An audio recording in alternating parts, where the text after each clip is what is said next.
नमस्कार, मेरा नाम डॉक्टर नीरज सराफ है। मैं मेदांता गुरुग्राम हॉस्पिटल में senior director and head department of liver disease हूँ। क्या आपको पता है कि 1/3 ऑफ द वर्ल्ड्स पॉपुलेशन और इंडिया की पॉपुलेशन को भी फैटी लिवर है। यानी कि अगर 150 करोड़ लोग इंडिया में रहते हैं तो करीब 50 करोड़ लोगों को फैटी लिवर होगा।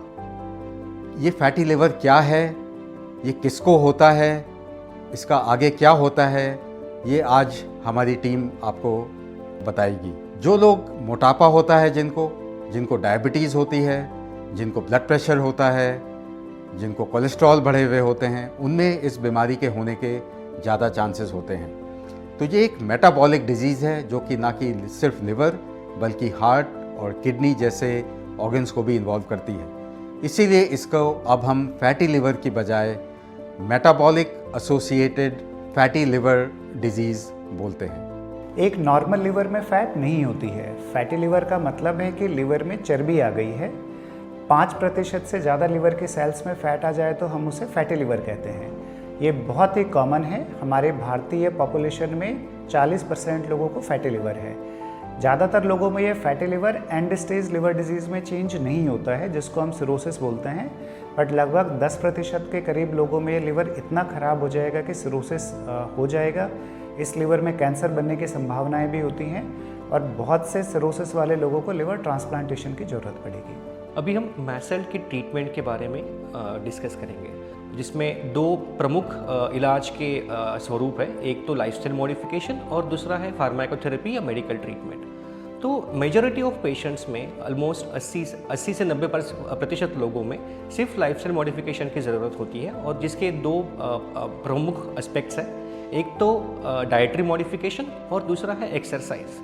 तो डाइटरी मॉडिफिकेशन में हमें ये जानना ज़रूरी है कि हम क्या खा रहे हैं। मतलब हमें एक हेल्दी और बैलेंस डाइट हमेशा लेना होता है। सैचुरेटेड फैट्स, चिकनाई, अल्ट्रा प्रोसेस फूड्स, इनका सेवन कम से कम मात्रा में करना चाहिए। कार्बोहाइड्रेट्स जैसे कि राइस, पोटैटो, इनका सेवन एक मील्स में 1/3 के ऊपर नहीं होना चाहिए। तो एक्सरसाइज दो तरीके की होती है। एक होता है एरोबिक एक्सरसाइज, जिसे हम कार्डियो कह सकते हैं, और दूसरा होता है रेजिस्टेंस ट्रेनिंग या muscle building exercises. So 30 minutes a day, दिन के 30 मिनट एटलीस्ट 5 दिन हम हफ्ते की एक्सरसाइज करेंगे तो ये सफिशिएंट है एक at the end of 3 months एक वेट लॉस अचीव करने के लिए। और हमें 5 से 10% बॉडी का वेट लॉस चाहिए होता है। सो इन दोनों का मिश्रण, डाइटरी मॉडिफिकेशन और एक्सरसाइज, ये दोनों को यूज़ करके हमें एक 5 से 10% बॉडी का वेट लॉस करना आवश्यक है। बेसिक इसका ट्रीटमेंट में जो मेन ट्रीटमेंट होता है वो होता है एक्सरसाइज, व्यायाम और डाइटरी हैबिट्स। बट बहुत एफर्ट और टाइम के बाद भी लोग इसको पूरा नहीं कर पाते हैं।